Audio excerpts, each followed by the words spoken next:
En el día de hoy quiero hablarles de un tema interesante y a veces un poco difícil de comentar porque tiene que ver acerca del avivamiento. Hace 8 días estábamos hablando algo muy significativo frente a lo que significaba empezar, o digamos cómo se comienza un avivamiento.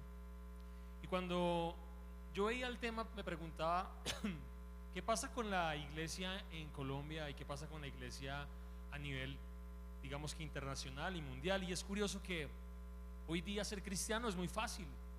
Escuchas por la calle cristiano, yo soy cristiano, yo soy cristiano, yo soy cristiano, pero la verdad es que no vemos cambios en medio de nuestra sociedad, no vemos ningún cambio en medio de nuestras familias. Por el contrario, siempre, cada día encontramos más corrupción, encontramos más violencia, encontramos más perversidad en medio nuestro. Y si usted solamente prende el televisor, al darse cuenta en la televisión las noticias de que están hablando de todo eso. Y la cuestión es que los que deberíamos responder a esas situaciones adversas deberíamos ser nosotros mismos los que nos llamamos cristianos. Y cuando uno se da cuenta que aquellos que se dicen llamar cristianos no están efectuando ese cambio en medio de la sociedad, entonces definitivamente el llamarse cristiano simplemente se convierte en un rótulo, más no en una vida realmente de consagración o de relación con Dios. Ser cristiano no puede ser un rótulo, ser cristiano no puede ser simplemente una frase, una palabra porque asistes a una iglesia. Ser cristiano básicamente es ser un Cristo pequeño, uno aquel que lleva el ejemplo de Dios en todo lo que hace. Y para hablar de avivamiento, muchas veces nosotros tenemos un concepto acerca del avivamiento. Y recuerdo que en muchos momentos a nosotros nos llevaron pues con estado de fe, cuando hemos ministrado en diferentes iglesias, y Diego lo sabe, que está aquí, bueno, Julio está en Estados Unidos ahorita. Hemos encontrado momentos donde pareciera que hay un avivamiento y pareciera que hay un mover de Dios, pero a la final uno encuentra un montón de cosas súper extrañas, y entonces empieza alguien a hablar súper raro y empieza a declarar unas lenguas que uno ni siquiera entiende. Otros por allá empiezan a reírse y ja, y entonces dicen que es el mover del Espíritu Santo. Pero qué tanto más alejado de realmente lo que es un avivamiento, de lo que realmente es tener la presencia de Dios. Y me acuerdo mucho una vez que estábamos ministrando en una iglesia y empezó a orar una persona y poner las manos sobre nuestra vida, y de pronto empezó a sentir que la mano se la empezaba a apoyar y apoyar, y entonces como que para que se cayera, porque hoy día pensamos que avivamiento es caerse. Entonces me tocó el pastor y yo me caí y fui lleno de la presencia de Dios, y ahora salí avivado para Dios, cuando en ningún momento vemos a través de la palabra que haya sido tocado a alguien y haya caído al piso y en ese momento ya está lleno completamente, y mejor dicho, ahora llegó a ser y deshacer. No, cuando vemos que a Jesucristo tocaba a las personas, Él simplemente declaraba cosas, hablaba, ni siquiera tenía prácticamente que tocar a las personas para que la presencia de Dios descendiera, solamente declaraba la palabra y Dios se manifestaba. Pero nos acostumbramos a que necesitamos que un pastor, que un líder, que un ministro ponga su mano y esté empujando, y entonces cuando empuja fuerte pues me tengo que caer. Y recuerdo que ese día estábamos en esa iglesia y le dijo: no me empuje, oiga, no me empuje. Y el man como que se asustó y dijo: uy, voy a seguir con el otro, ¿sí? Porque se sintió como avergonzado, porque uno no necesita tratar de hacer estas cosas para manifestar que tiene la presencia de Dios, de ninguna manera. La presencia de Dios se manifiesta de una manera tan libre y tan, en muchos momentos, desconocida para nosotros, porque si usted analiza cada uno de los milagros que hizo Jesús en la tierra, ninguno se parece el uno al otro. Y es posible que los milagros que Dios vaya a hacer en su vida nada que tengan que ver con los que de pronto ya hemos visto. Es probable que Dios quiera hacer cosas en su vida de una manera que usted diga: ¿y cómo pudo ser posible? Dios hizo un milagro en mi vida emocional y en mi vida sentimental de una manera que yo nunca me imaginé. La verdad, Él cuadró y convirtió todos los planes que yo tenía y los quitó y puso los de Él. Y yo nunca pensé que realmente ese fuera el camino de Dios. Pero cuando entendí que Dios sí quiere mostrar, hacer milagros al hombre, a la que se acerca, entonces uno se pone en disposición y Dios empieza a orar. Entonces, realmente, ¿qué significa avivamiento? ¿Qué es avivamiento para usted? Saltar como locos aquí y empezar a decir: Cristo vive, salir a las calles y que la gente nos vea como locos y con un rótulo que diga que somos cristianos. Avivamiento para usted, ¿qué significa? Que empiece a hablar como un loco en lenguas en todos lados y que la gente no lo entiende, diga que usted está loco. ¿Avivamiento qué es?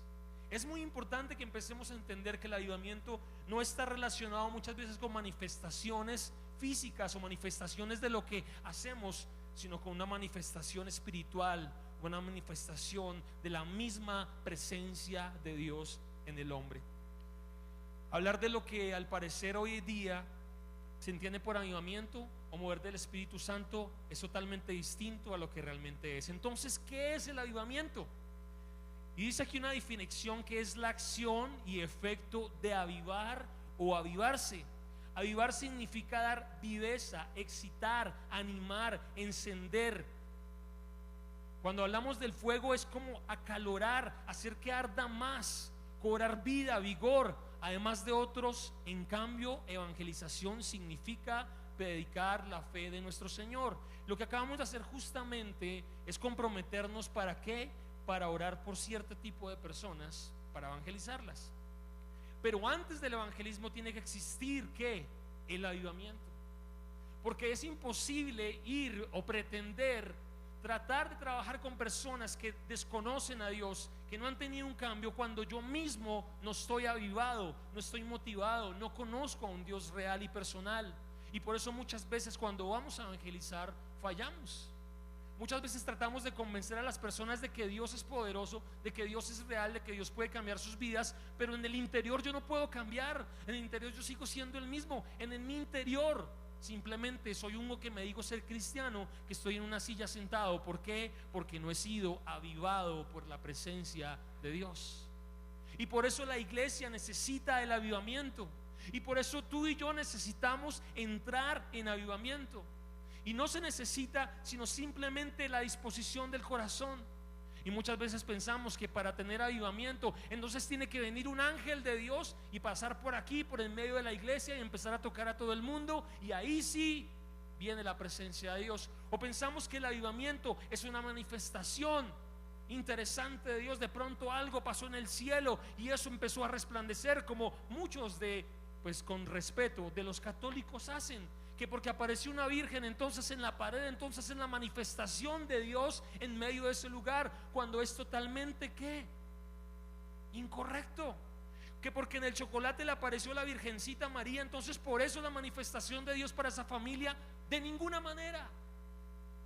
La manifestación de Dios es una relación espiritual donde yo me avivo, donde yo me despierto, donde yo empiezo a movilizarme. Y eso requiere ¿qué? Algo interesante de parte nuestra. El avivamiento no se puede dar por sí mismo, sino que requiere movimiento, requiere acción, requiere de que yo haga algo. Ahora último, cuando estuve yendo al gimnasio más o menos unos 2 años para atrás, año y medio, la verdad yo era muy flaquito, desvelungado así. Usted me veía acá cantar y como que la camisa me sobraba.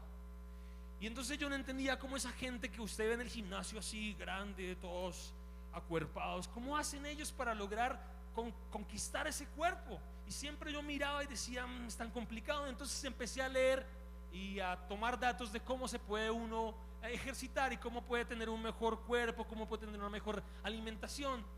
Y empieza a colocar cierto tipo de cosas. Y lo interesante es que empieza a hablar de disciplinas. Disciplina. Sí, hay que tener disciplina. ¿Para qué? Para lograr conquistar un muy buen cuerpo o un muy buen estado físico. O sea, las personas que llegaron o que llegaron a ser así súper grandes, como allá Camilo, como Alejo, no, Alejo no, todavía Alejo está empezando, que llegaron a tener un buen cuerpo, tuvieron que ser disciplinados y tuvieron que renunciar a ciertas cosas que probablemente les gustaban o nos gustaban, para tomar otras que tal vez no eran tan fáciles. No porque no nos gustaran, lo que pasa es que no las habíamos experimentado de tal forma que no nos gustaban. Y entonces empecé a mirar y a revisar y decía que si usted quiere tener un buen cuerpo necesitaba tomar mínimo 2 litros de agua al día. ¿Cuántos toman 2 litros de agua al día? Ni siquiera el 20% de los que estamos acá le puedo apostar o asegurar. Muy poca gente lo hace.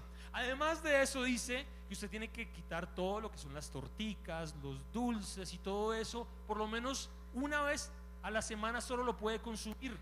Y usted dice, uy, no, las torticas, uy, pero eso es tan rico, el arequipe, ay, no, el helado, ¿en serio también engorda eso? No puede ser. Pues sí, y tiene que quitar eso. Y además de eso, algo muy curioso, tiene que dormir bien. Si usted no duerme bien, no puede recuperar su cuerpo, porque su cuerpo crece o se recupera cuando usted duerme. El crecimiento del músculo no se da cuando usted está caminando, está por la calle, se da cuando usted duerme. Además de eso, no solamente estas cosas, sino que tiene que realmente tener un continuo ejercitar. Lo que tiene que hacer es forzar al músculo a que realmente empiece a extenderse, romper fibras para que él pueda crecer. Y qué interesante que todo esto tiene que ver mucho realmente con las disciplinas espirituales, porque nosotros no queremos romper con muchas cosas.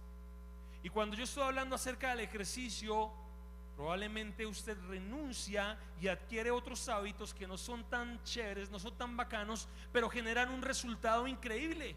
Personas que pueden tener muy buena salud, personas que pueden tener muy buenos movimientos, desplazamiento, puede levantar cosas, puede tener más facilidades. Y muchas personas tal vez se enferman porque no hacen ejercicio. Pero vayamos al plano espiritual, el avivamiento. ¿Cómo avivo yo mi ser? Requiere disciplina y requiere que muchas veces dejemos de dormir tanto. Requiere que muchas veces salgamos de todas esas circunstancias como la televisión, el cine, el entretenimiento, que logra tomar nuestra atención y llevarnos a malgastar el tiempo y a desgastarnos al punto que Dios es la última opción. No queremos hablar con Dios ya, estamos cansados, no queremos abrir la Biblia. ¿Por qué? Porque acercarse a Dios requiere disciplina. Disciplina. Y muchos de los que estamos aquí, con toda la tristeza, no queremos tomar esa disciplina para tener un avivamiento. El avivamiento no depende de que el pastor venga y ore todos los días a las 5 de la mañana. El avivamiento depende de un grupo de personas que son llamadas cristianos, hijos de Dios, y se esfuerzan constantemente en buscar su presencia sin importar excusas, razones o situaciones. Simplemente se acercan para tener un toque de la presencia de Dios. Yo no sé cuántos de ustedes quieren experimentar un avivamiento en sus vidas, pero definitivamente sí, yo lo quiero experimentar. Y déjeme decirle que lo hemos experimentado y hemos tenido momentos en los que Dios se ha movido de una manera increíble. Yo no sé si usted se recuerda la obra de teatro que tuvieron el otro día los niños del Instituto Nazareno, aquel avivamiento que hubo en la calle de Susa. ¿Recuerdan eso? Un mover de Dios tan increíble en medio de los niños, que aún la gente que estaba enferma llegaba allá y los niños oraban por esas personas y se sanaban automáticamente, que aún se veía como si hubiese fuego en medio de ese lugar. Aún todavía se considera un lugar tremendo, y allá en los Estados Unidos se ve un mover de Dios en medio de su lugar, pero ese avivamiento llegó un momento a otro que se apagó, se acabó. También conocimos el avivamiento que hizo Juan Wesley, un hombre de Dios que hacía parte de todo el conocimiento de la iglesia, y en ese momento, cuando estaba unido a la iglesia católica, que éramos una sola iglesia, y se da cuenta Martín Lutero, y se da cuenta Martín Lutero de que algo está pasando en medio de la iglesia. Martín Lutero entiende que ahora la presencia de Dios ha sido sacada de la iglesia y empezaron a colocarse los principios y los conceptos del hombre. El hombre considera que buscar a Dios se debe hacer de esta manera, de esta forma y de esta otra. A mí me gusta buscar a Dios y a mí me gusta ir a la iglesia así, y un día sí y un día no. A mí me gusta orar solo 5 minutos, a mí no me gusta leer la Biblia, y todo eso lo hace el hombre considerando que es su forma como debe llegar a Dios. Pero los principios de Dios son totalmente diferentes, y cuando Martín Lutero empieza a leer la Biblia, se da cuenta de que buscar a Dios, de que entrar a la presencia de Dios era a través de gracia, era a través del perdón, era a través de la fe. Entonces entra en contra de los conceptos humanos y declara que sus tesis allí en medio de la iglesia, para declarar que eso no era lo correcto, y empieza a haber una revolución en ese momento, un avivamiento donde la gente empezó a despertar una vez más a lo que era realmente Dios, a la presencia de Dios. El otro avivamiento que pudimos experimentar, ahora sí, el de Juan Wesley en Inglaterra, más o menos se parece a lo que nosotros vemos acá. En Inglaterra se encontraban lugares donde solo habían bares. Había tanto alcohol que aún dice que literalmente el alcohol corría por las calles. Y es lo que sucede aquí. Usted termina un domingo aquí en la mañana temprano y usted ve la cerveza regada por las cuadras, el mismo líquido. Eso estaba sucediendo allí en Inglaterra. Aún se vendían los hijos para poder obtener dinero y poderse ir a consumir este alcohol. Había tanta prostitución, había tanto descaro, totalmente quebrada Inglaterra. Y se levanta un hombre, Juan Wesley, con el deseo de encontrar la presencia de Dios y traer transformación en medio de Inglaterra. Juan Wesley empieza a buscar la presencia de Dios de una manera tan deseosa y anhelada y desesperada, que logra hacer lo que nadie se imaginó: hacer que cada uno de los bares que había en Inglaterra se convirtieran en iglesias y que la gente empezara a buscar a Dios. Uno de los más grandes avivamientos que tuvo Inglaterra y que desafortunadamente el día de hoy ha parado. ¿Y por qué paran los avivamientos? ¿Y por qué se detiene el mover de Dios? Porque nosotros los hombres nos olvidamos realmente de que necesitamos estar todos los días en la presencia de Dios. El avivamiento es la renovación espiritual del pueblo de Dios. El avivamiento revitalizará al pueblo de Dios, pero no es bien aceptado debido a que su precio es demasiado alto. En esto no hay gracia barata. Y por eso les digo, hermanos, si nosotros queremos tener avivamiento en nuestras vidas, en nuestra nación, en nuestra iglesia, va a costar, y va a costar tiempo, y va a costar esfuerzo. Cuando usted viene los miércoles a las 5 de la mañana, se encuentra más o menos con 4, 5 y a veces 10 personas orando aquí en la iglesia. Y yo me pregunto, la gente desea ver cambios en Colombia, la gente desea mejores trabajos, la gente desea cosas buenas para su familia, pero nunca está orando a Dios, nunca está clamando ante su presencia. ¿Cómo puede producir Dios un cambio si realmente no estamos interesados en relacionarnos con ese Dios que decimos que amamos, que decimos que adoramos, que decimos y nos creemos hijos suyos, cuando lo más distante es que realmente no pretendemos tener una relación con Él? Porque ¿qué es tener una relación con Dios? Es conocerlo, es saber si le gusta el chocolate frío o caliente, es saber si le gustan los huevos tibios o no, es saber si a Dios realmente le gusta la manera en que yo me expreso, la manera en que yo hablo, es saber si a Dios le gusta que yo diga o no diga una cosa, es saber si realmente a Dios le gusta que vaya o no vaya a un lugar. Esto es una relación tan fuerte que podemos entender que si realmente somos cristianos, entonces conoceríamos qué hay en el corazón de Dios y de esa manera actuaríamos. Y podemos ir caminando a través de la palabra de Dios y viendo cierto tipo de personas. Y recuerdo usted a Josué, y recuerdo un versículo muy específico que leímos hace 8 días, y decía que Josué permanecía todos los días en el tabernáculo. ¿El tabernáculo qué era? Era lo que se llamaba básicamente como el templo o el lugar donde estaba la presencia de Dios. Y dice que Josué no se apartaba ni un solo día del tabernáculo. Ahora, cuando yo miro qué fue lo que hizo Josué, ¿qué logró hacer? Tal vez en esos momentos en que estaba en el tabernáculo orando, nadie lo veía, nadie se daba cuenta de él, pero Josué logró parar la tierra, lo que nadie más ha podido lograr. Dice que cuando estaba en medio de la batalla, estaban ahí batallando el pueblo de Israel y se estaba oscureciendo, y Josué declaró y su mano levantó y dijo: sol, detente, y luna, quédate ahí donde estás. Durante 23 horas se quedó quieta completamente la tierra. Y usted puede revisarlo en la NASA, porque eso se encuentra ahí, que hay como una especie de descuadre que existió en el tiempo. Pues resulta que lo hizo un hombre que estaba en la presencia de Dios. O usted salga en este momento y diga: sol, detente, ¿qué le va a hacer el sol? Pues no lo vamos a hacer. Solamente lo puede hacer alguien que tiene tanta relación e intimidad con Dios hasta el punto de mandar al mismo sol. Vámonos a revisar un poco más de otra vida de otras personas, y nos encontramos con Daniel. Daniel, un hombre que fue tomado del pueblo de Israel y lo llevaron para Babilonia cautivo. Un hombre que tomó una decisión de decir: no me voy a contaminar con la comida del rey, no me voy a contaminar con sus ídolos, yo no los voy a seguir porque yo soy hijo de Dios, soy seguidor de Dios. Y tomó una decisión ferviente en su corazón.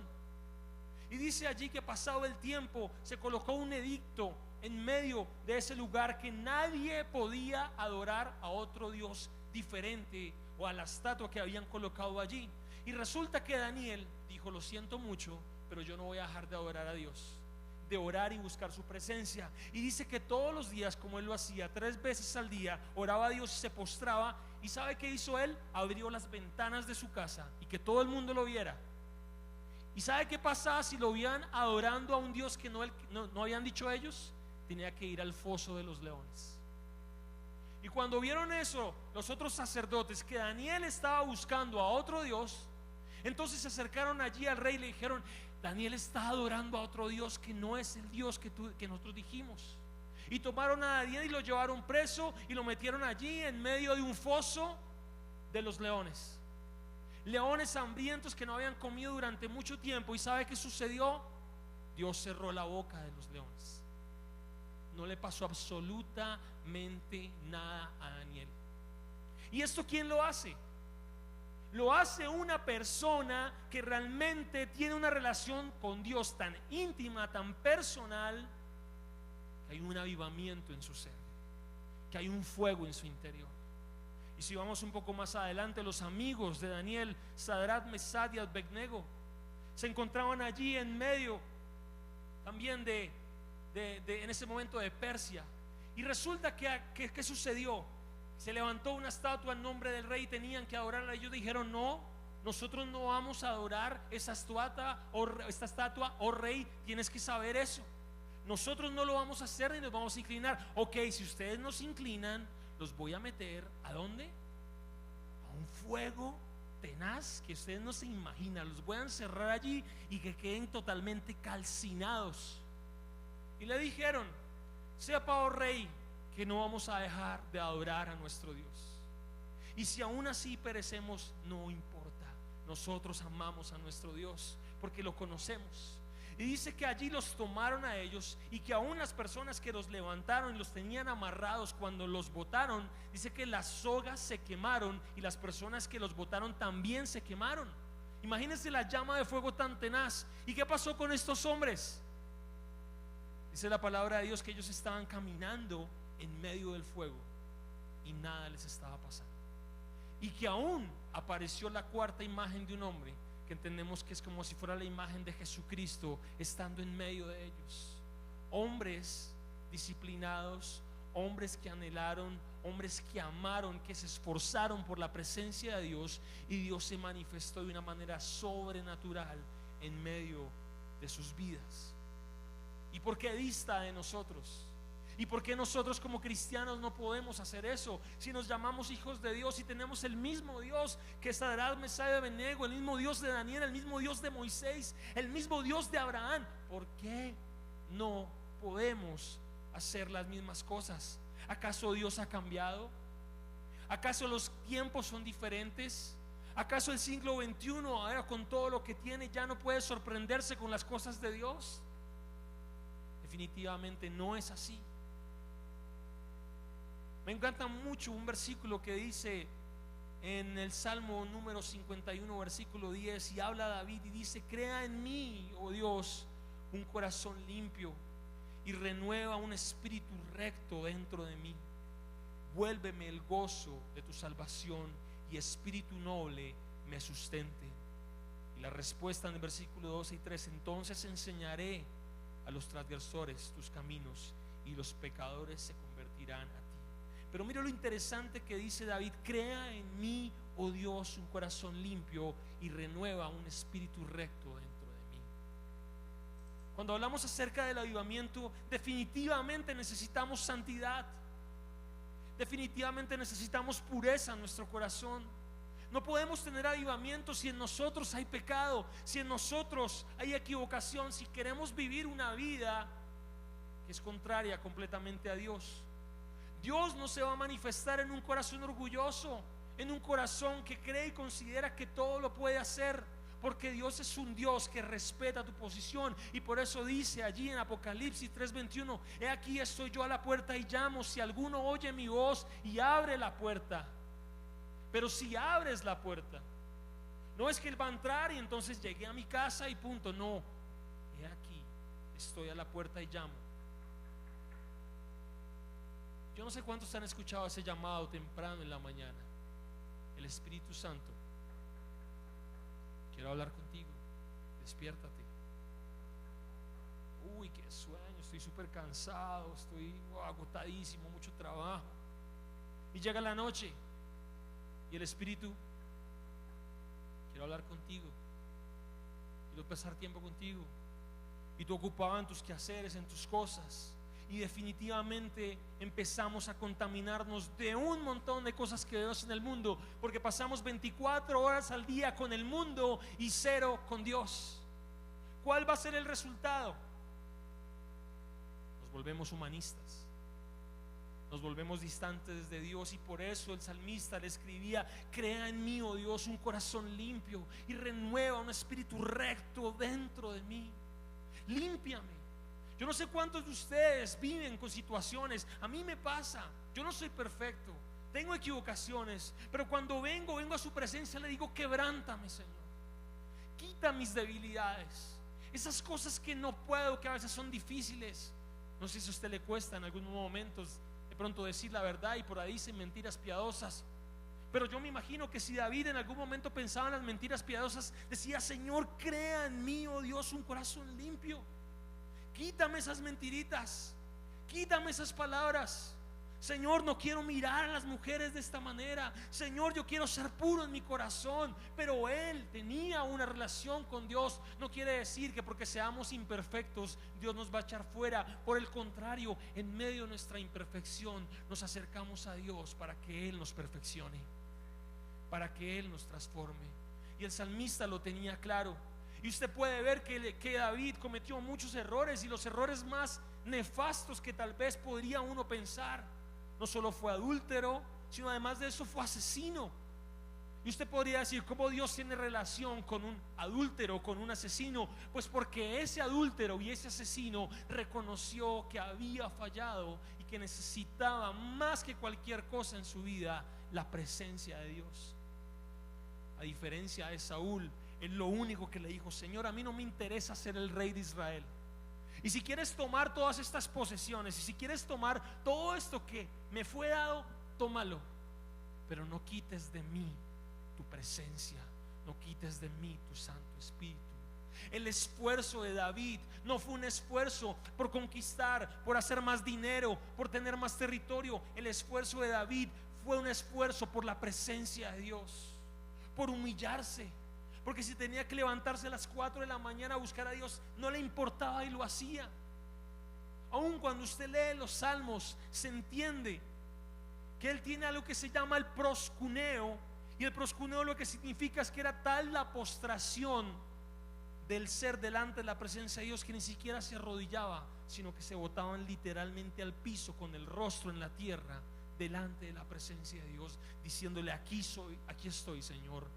Prácticamente no soy nada, soy un gusano, pero necesito tu presencia, necesito tu renovación, necesito tu pureza. Iglesia, no sé cuántos de ustedes realmente quieren tener una relación con Dios y avivar su corazón, pero el avivamiento solamente puede empezar en las vidas de aquellos que toman una decisión personal de querer realmente comprometerse a buscar a Dios como si fuera su última opción. Y recuerdo aquel hombre que estaba caminando en medio de la calle y pensando: ¿qué debo hacer para ser el más sabio y la persona más correcta que pueda existir en la humanidad? Y se acercó a un hombre que le habían dicho que era un erudito, que tenía demasiado conocimiento, y le preguntó: querido maestro, ¿cómo puedo ser yo una persona sabia? ¿Cómo puedo ser yo realmente una persona buena? Y este hombre lo tomó y lo llevó para un estanque y lo acercó y cogió su cabeza y se la hundió en el agua y se la tuvo allí con el tiempo, y este hombre empezó desesperado a mover las manos y a hacer como ahogándose, y entonces no lo dejaba salir y trataba de luchar y de golpear, y llegó a un punto que se asustó tanto que ya estaba prácticamente agarrando al sabio para lastimarlo, para que lo soltara. Y cuando salió desesperado, ahogado, le preguntó, le dijo: ¿qué estás haciendo? ¿Por qué me haces esto? ¿Por qué me ahogas? ¿Me querías matar? Y cuando voltea al sabio le dice: el día que tú busques a Dios como buscaste el oxígeno y el aire con tal desesperación, ese día vas a encontrar la sabiduría y vas a ser un hombre diferente.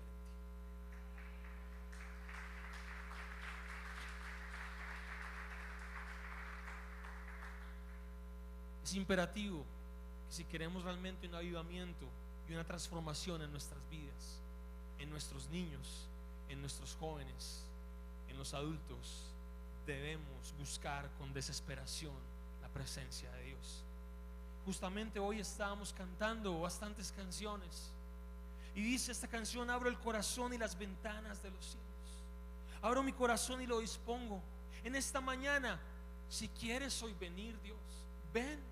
Espíritu de Dios, ven a mi vida como lluvia que tardó. Yo necesito tu presencia. Y yo creo que David, al escribir cada uno de sus salmos, entendía que tal vez el mundo podía ser muy especial, disfrutar del mundo, salir a la calle y de pronto, no sé, tener un buen carro, tener la posibilidad de comerse un excelente filete, de poder disfrutar de su familia, de poder tener una hermosa casa. Pero cuando él entiende que todo esto tiene muchísimo menos valor que lo que realmente vale su presencia, la presencia de Dios, Dios dice: este hombre es conforme a mi corazón, es conforme a lo que yo quiero. Y alguien me explicaba qué significa realmente ser conforme al corazón de Dios, y probablemente podría decírselo: yo estoy aquí esta mañana adorando a Dios, cantando, saltando, no sé qué, y llega un momento en que uno se agota y físicamente empieza a tener sed. Probablemente alguien, sin yo decírselo, piensa: es probable que Juan Carlos tenga sed, ¿por qué no tomamos un vaso de agua y se lo traemos? Y yo probablemente debo estar cansado, con agotamiento y con sed, y lo cojo y digo: ¿cómo es posible que tú hayas pensado que tenía sed? Pues simplemente lo entendí por lo que estaba sucediendo, por lo que estaba pasando. Entonces él fue conforme a mi corazón. Yo tenía el deseo de tomar agua en ese momento, y alguien respondió al deseo de mi corazón. Pues David respondía al deseo del corazón de Dios, y por eso era llamado conforme al corazón de Dios. Porque lo que Dios quería, David ya sabía que quería Dios. David actuaba, David se movía. Cuando venía, dice que allí la presencia de Dios en medio del arca, todo el pueblo empezó a alegrarse, pero David empezó a hacer algo que nadie se imaginaba. Empezó a saltar a tal punto que aún hasta la ropa se le estaba cayendo. Imagínense la emoción que tenía David de la presencia de Dios, que hasta se le caía la ropa de tanto saltar. Eso es saber realmente qué es lo que quiere mi Dios. ¿Qué quiere Dios de ti? ¿Qué quiere Dios de mí? ¿Qué quiere Dios de nuestra iglesia? Hagamos un análisis. Miércoles 5 de la mañana, ¿cuántas personas vienen a buscar su presencia?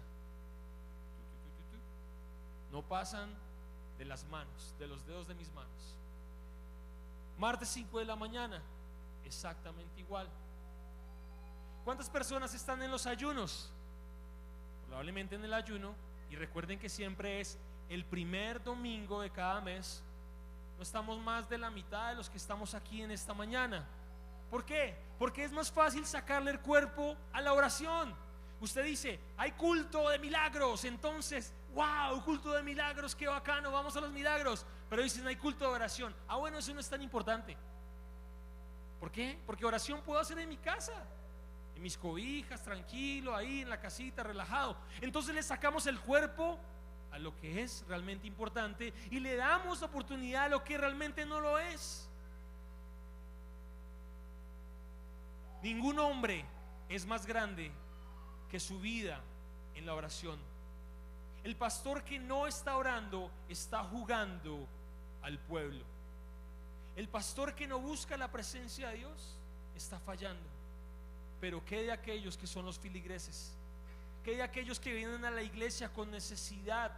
¿Qué de aquellos que probablemente consideran conocer a Dios y tienen un desconocimiento total del verdadero proveedor de vida, de salvación y de milagros? ¿Acaso no debería la iglesia tomar una decisión radical y decir: es el momento de que yo me comprometa? Y ahí llegó el agua. La verdad quería como una Coca-Cola, no mentiras. Pero esto es lo que sucede. Satanás tiene poco que temer a las predicaciones, porque predicarlo puede hacer cualquiera, estoy seguro. Pero las experiencias pasadas lo estimulan a levantar todo su ejército infernal en contra del pueblo de Dios cuando éste ora. A Satanás no le importa que yo pueda estar predicando aquí. Él dice: no pasa nada, que en muchos lugares esté haciendo. Pero cuando ve un pueblo quebrantado, humillado, de rodillas, orando y buscando la presencia de Dios, ahí sí se asusta. Ahí sí entiende que tiene que sacar a su mejor ejército para contrarrestar a aquellos hombres que realmente entendieron que la única forma de ser diferentes es estando en la presencia de Dios.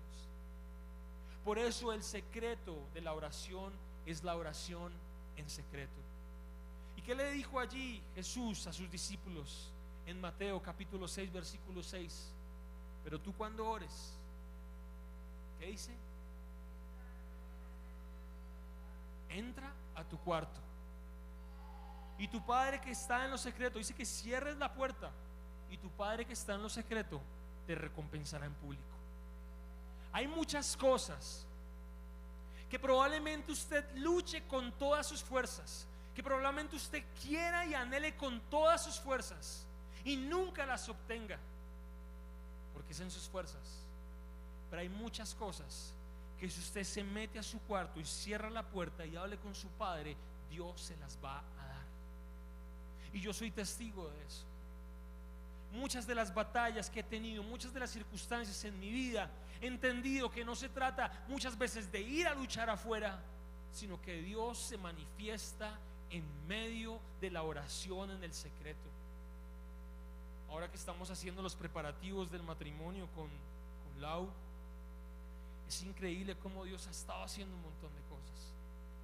Lo primero que le dije a Laura fue: Lau, yo no quiero que te pongas a trabajar en este momento, porque yo sé que Dios nos va a proveer algo muy, muy especial con lo que estamos haciendo. Para los que muchos de los que están acá no saben, estoy trabajando en una empresa de trading. Trading es básicamente comercializar en este momento divisas. Y yo le decía a ella: hay una oportunidad muy grande que Dios está abriendo. Dios empezó a construir un equipo y a empezar a hacer un movimiento muy, muy interesante. Y le dije: si tú te vas a trabajar en este momento, Dios probablemente te paguen 1.000.000, 1.500.000 máximo, y eso va a ser todo tu salario, y te va a tocar estar desde las 7 de la mañana hasta probablemente las 7, 8 de la noche. No vas a poder ver a tu hija, no vas a poder hacer muchas cosas, pero si nosotros le pedimos a Dios que haga algo poderoso, tú vas a tener mayor bendición y con tu tiempo libre. Pues ¿qué empezamos a hacer? Dios, Señor, te colocamos esto en tus manos, En menos de un mes se está ganando $1.000. En menos de un mes. ¿Y eso quién lo hizo? ¿Por qué?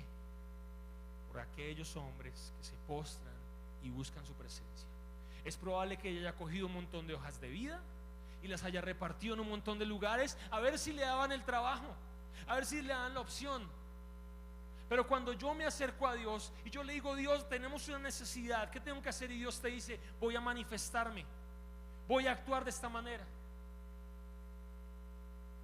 En medio de todo esto del trading también es muy interesante, porque hay mucha gente que hace un montón de técnicas para comprar y vender divisas, y muchos pierden dinero.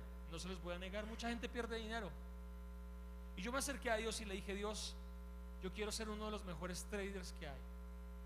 Yo quiero ser una de las mejores personas que realmente pueda multiplicar la inversión. No porque yo sea diferente de alguien, no porque yo sea mejor que tú, nada tiene que ver.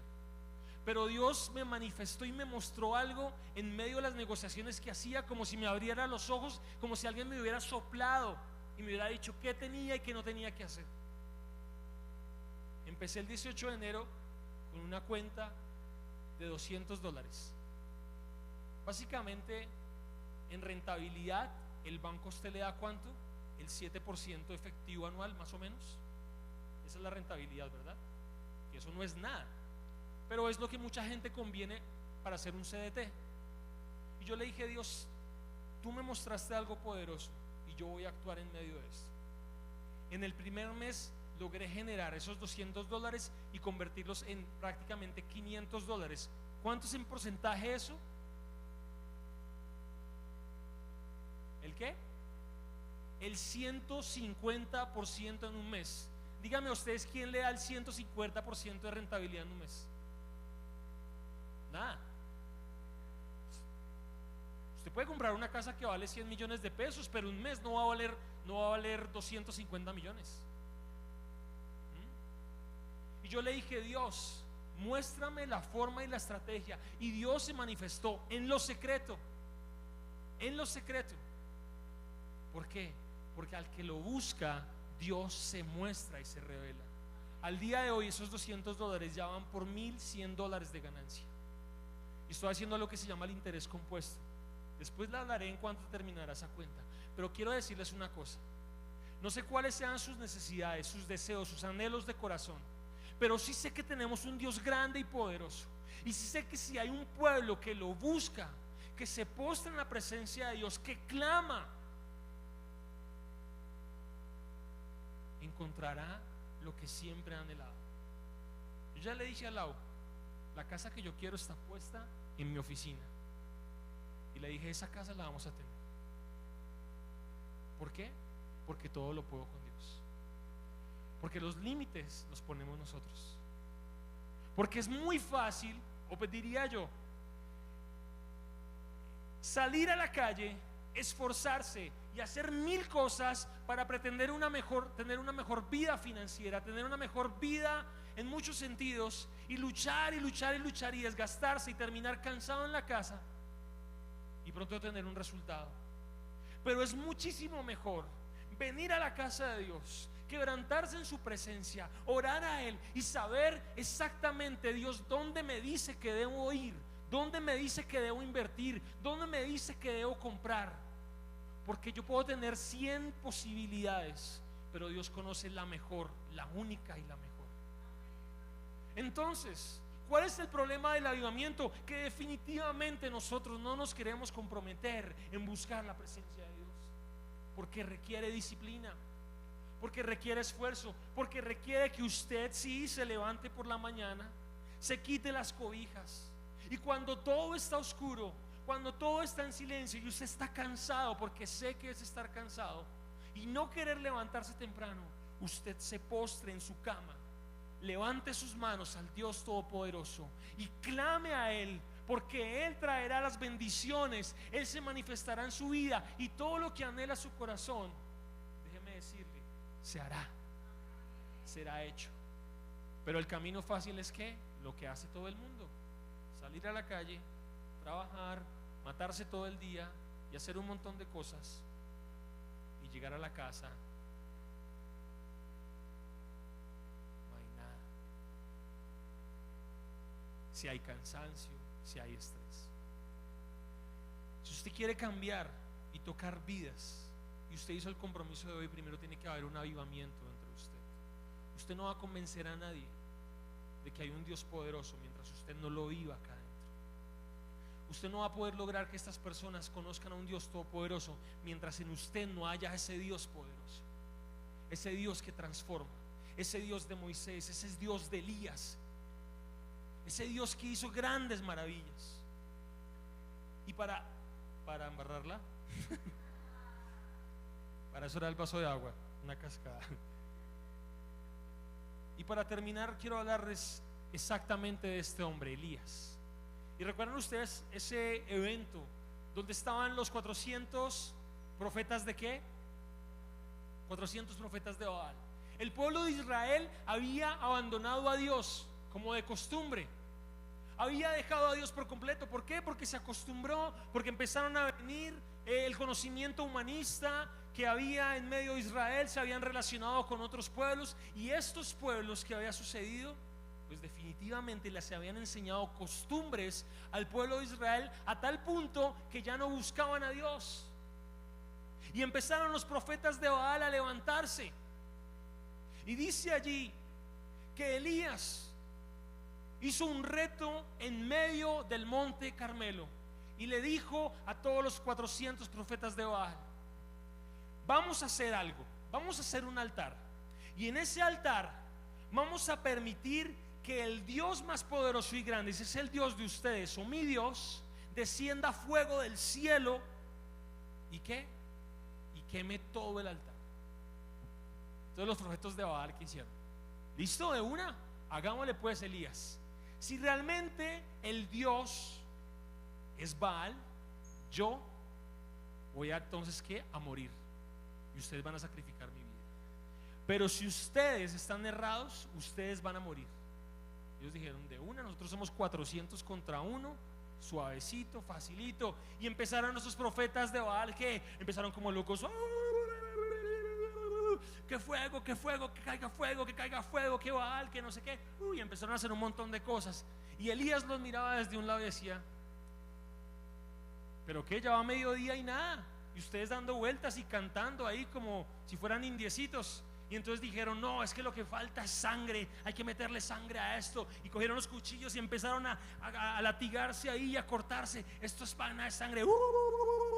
Listo, que descienda el fuego, que descienda el fuego, que no sé qué. Y Elías: ¿y qué? ¿Y el fuego? ¿Para cuándo? Nada pasaba, nada sucedía. Pues resulta que se dieron por vencidos los profetas de Baal y nunca descendió el fuego del cielo. Y entonces Elías, ¿qué hizo?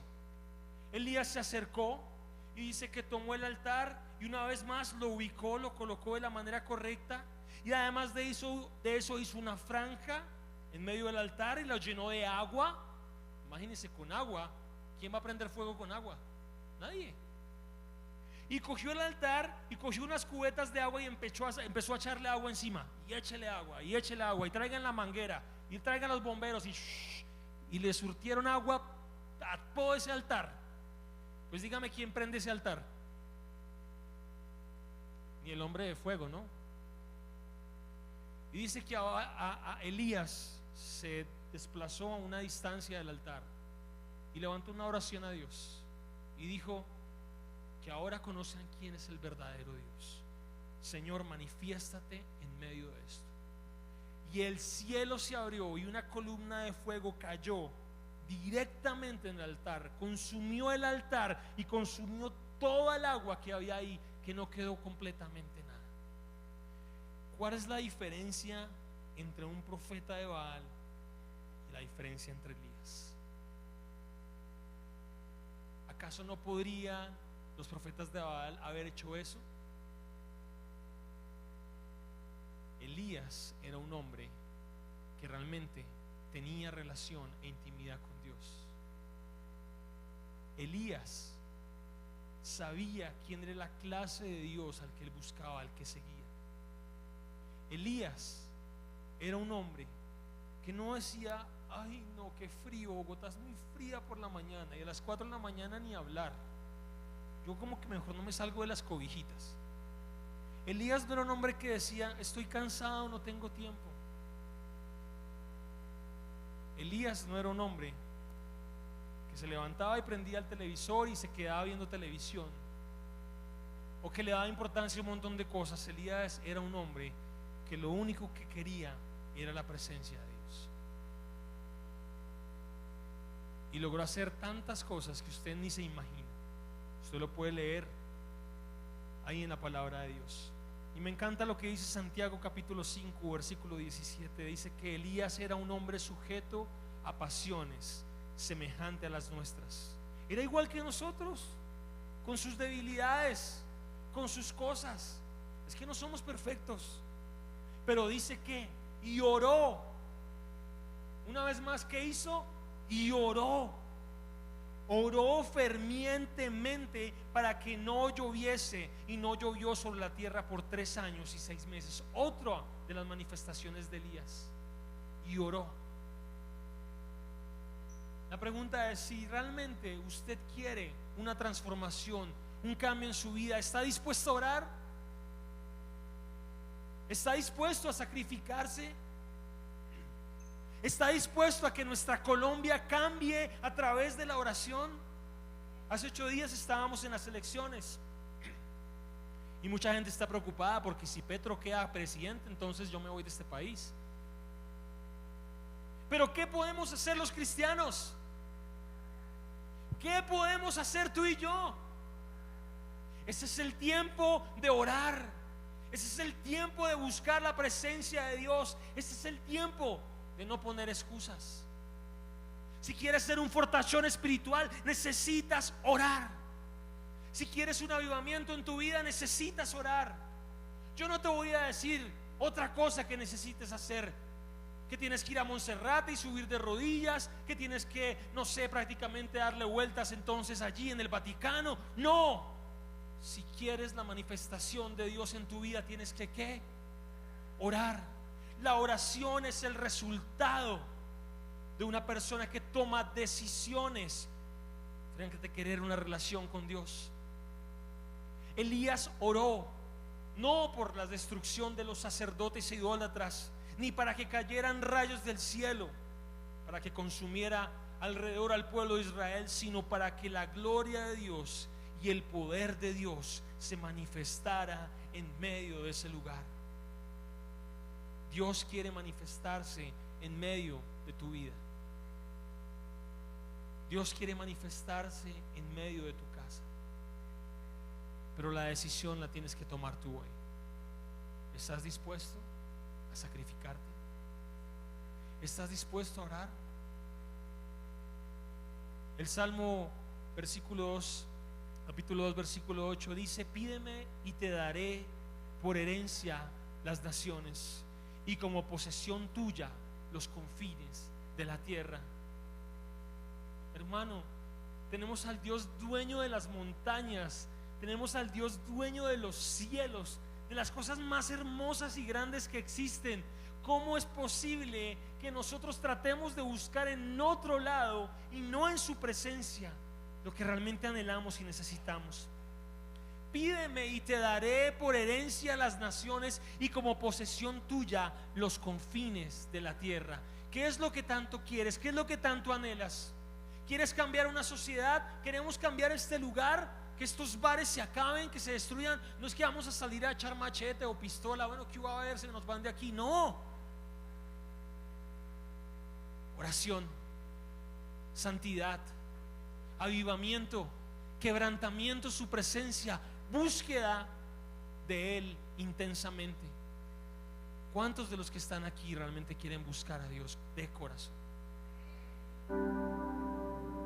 El mundo no es conocido porque multitudes lo hagan. El mundo es conocido porque hay hombres y mujeres que han sido los que han transformado la historia. Si se habla de Moisés, si se habla de Elías, es porque tomaron la decisión de estar en su presencia. Pero no se habla de muchos otros que probablemente estuvieron por ahí porque nunca pagaron el precio. ¿Quieres pagar el precio? ¿Quieres realmente pagar el precio y comprometerte con Dios? Decir: Dios, yo no me voy a ir de tu presencia hasta que realmente sea transformado, sea cambiado, hasta que realmente te conozca, hasta que realmente haya un avivamiento dentro de mí, hasta que realmente haya una pasión por ti. Yo estoy apasionado por Dios, yo amo a Dios, yo anhelo a Dios, porque cuando llego a su presencia lo conozco, sé quién es Él. Yo no conozco a Dios en la calle, yo no conozco a Dios trabajando, yo conozco a Dios en su presencia. Yo conozco a Dios de rodillas, yo me avivo en la presencia de Dios. Y quiero que cierren sus ojos ahí donde están, y quiero que escuchen esta canción y que mediten en todo lo que dice.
cachorrillos,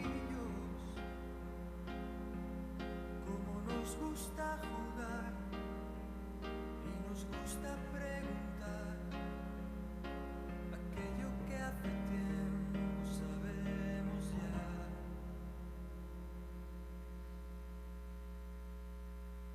Dios aún sigue hablando,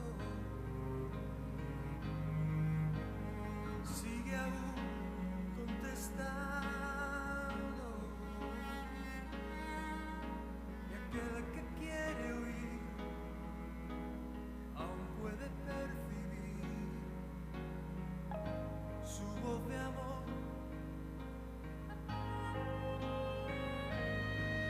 ¿Cómo puedo derramar yo de mi espíritu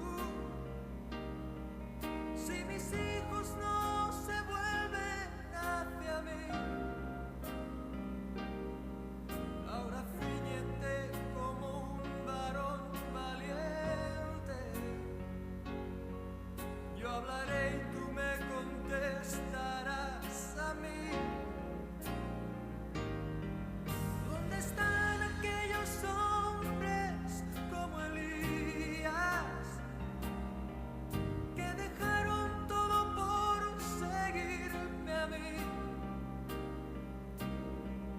Que rompieron compromisos con el mundo solo por agradarme a mí. ¿Dónde están aquellos tres que en Babilonia prefirieron ser quemados a ceder? ¿Dónde está aquel Daniel que me adoraba? ¿Dónde está la santidad de aquel José? Oh, ¿dónde está ese niño que mató al gigante? ¿Dónde están los sucesores de Josué? ¿Dónde están esas mujeres entregadas como Esther?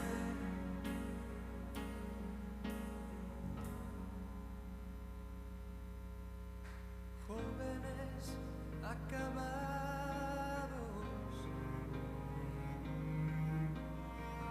niños abandonados, a precio de placer, y pagan inocentes los errores de otros en el ayer. Si mi pueblo se volviese y me buscase, renovando así su entrega y su fe, si me amasen como aman sus caminos, si olvidasen los rencores del ayer, oh, yo abriría las ventanas de los cielos y la tierra hoy vería mi poder. Mientras tanto aún repito como antaño: buscadme, buscadme, buscadme y viviréis. Ese es el tiempo de buscar a Dios. Ese es el tiempo de que realmente nos postremos a su presencia. Ese es el tiempo de buscarlo. Mientras tanto aún repito como antaño: buscadme, buscadme, buscadme y viviréis. Dice la palabra de Dios: si mi pueblo se humillare y orare y si convirtiere de sus malos caminos, entonces yo iré desde los cielos y perdonaré sus pecados y sanaré su tierra. A mí me duele mi país, me duele el pecado, me duele lo que está pasando en nuestra sociedad. Cada día más hay corrupción, y mientras tanto la iglesia duerme, y mientras tanto la iglesia, acostumbrada a llegar tarde, acostumbrada de vez en cuando a leer la palabra, de vez en cuando orar, lejos de un avivamiento, lejos de un compromiso con Dios, marcándole tarjeta a Dios. Ya son las 12, toca ir a almorzar. Si tal vez declaráramos en este momento un tiempo de oración, tal vez muchos se irían porque tienen compromisos. Y nuestro país decayéndose, y nuestro país muriendo, y el pecado creciendo. Yo no sé cuántos de los que están acá quieren hacer un compromiso con Dios de avivar nuevamente su relación con Él. ¿Cuántos de los que están acá realmente sienten la necesidad de conocer a este Dios que todo lo puede, que es poderoso? Un Dios que está cerca a volver por una iglesia santa, pura, limpia. Una iglesia que le duele el pecado, una iglesia que le duele el dolor, una iglesia que le duele el daño que le hacen a los niños, que le hacen a los jóvenes, Señor, maltrato en medio de nuestra sociedad. Y mientras tanto dormimos porque pretendemos que hay cosas más importantes que tu presencia. Caer de rodillas delante de ti, ante nuestro Creador. Oh, cuánto nos hemos alejado de ti, Dios de los cielos. Cómo te hemos desestimado, cómo te hemos colocado en la última silla en el nivel de importancias que tenemos. Hoy rindo mi corazón delante de ti. Yo no te voy a invitar a que pases aquí adelante a hacer un compromiso con Dios. Simplemente quiero invitarte a que hagas una introspección de cómo está tu relación con Dios. ¿Qué tanto le amas? ¿Qué tanto le anhelas? ¿Qué tanto deseas de su presencia? La iglesia está abierta aquí para buscar de Él. Pero yo solo sé que estos lugares de perdición, estos bares y todo lo que se ha levantado en contra nuestro y que está aquí donde noche, Señor, hay pecado, donde por las noches hay un montón de cosas absurdas, solamente tu presencia y solamente aquellos que quieren buscarte pueden hacer que venga, como sucedió en los días, Señor, de Juan Wesley allí en Inglaterra. Y que se cierren estos lugares, Señor, de perdición, y venga tu presencia, Señor. Y aún la gente que se acerque sea sanada por el poder de tu Espíritu Santo, Dios. Yo no quiero ser un cristiano normal, un cristiano común y corriente, porque de esos cristianos no se habla. Se habla de aquellos guerreros y valientes que les costó buscar tu presencia, les costó postrarse como te costó a ti, Jesucristo, y que aún, Señor, dice que te levantabas de madrugada, te apartabas de tus discípulos y te postrabas a orar, a buscar a tu Padre Celestial. Si lo hacías tú, Jesús, ¿cómo no nosotros lo deberíamos hacer, Señor? Si lo hacías tú, que eras Rey, que eras poderoso, ¿cómo no hacerlo nosotros, Dios? Muchas veces, Señor, como decía Jesucristo cuando se volvió en el Getsemaní, miró a sus discípulos y les dijo: no podéis orar conmigo ni siquiera una hora. Señor, este es el tiempo donde lastimosamente nuestras generaciones están olvidando a Dios, te están olvidando a ti, donde los jóvenes ya no te oran, ya no te buscan, donde ni siquiera saben quién es Jesús. Ahora los jóvenes, Señor, no tienen ni idea de qué es la Biblia, muy de vez en cuando. Y es nuestra responsabilidad, porque somos nosotros los que tenemos que llamar, Señor, a esta generación a que te busque, a que se postre, enseñarles a que lo que es buscar a Dios. Porque aquel que te busca nunca será avergonzado, nunca caerá. Yo te invito que esta tu iglesia, la Comunidad Cristiana Nazarena, en el día de hoy se comprometa, Señor, a ser avivada, a ser levantada y a entrar en tu presencia, Dios. Es lo único que necesitamos, tu presencia en medio de nuestras vidas. Oramos a ti en esta mañana y te damos toda la gloria y toda la honra en el nombre de Jesús. Amén, amén. Dios les bendiga, hermanos.